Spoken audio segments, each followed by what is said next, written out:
Chers amis, frères et sœurs, bonjour. Quelle grâce, quel honneur pour moi de vous retrouver autour de la parole du lundi.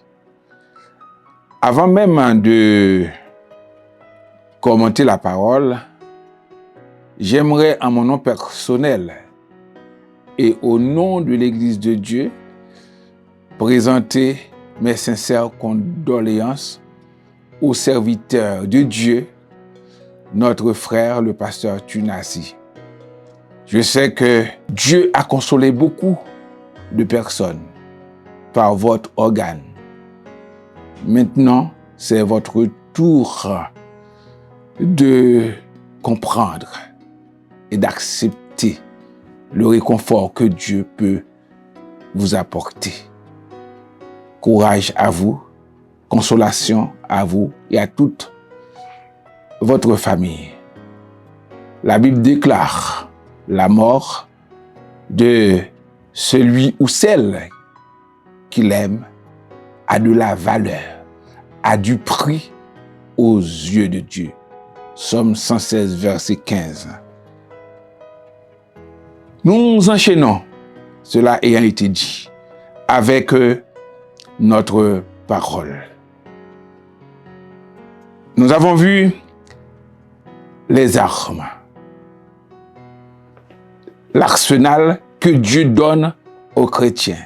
Cette armure indispensable. Nous sommes en train de voir ça. On a parlé de la ceinture de vérité. On a parlé aussi de la cuirasse de la justice. On a analysé la chaussure du chrétien. On a vu aussi le bouclier de la foi que le chrétien porte, prend pour se protéger. Nous allons voir aujourd'hui que le chrétien doit s'armer du casque du salut. Éphésiens 6, verset 17. Il est écrit, prenez aussi le casque du salut. Le casque est très important partout où l'on va, dans les chantiers. Il faut avoir son casque pour se protéger des projectiles. Tout ce qui peut sortir d'en haut. Le casque est très important.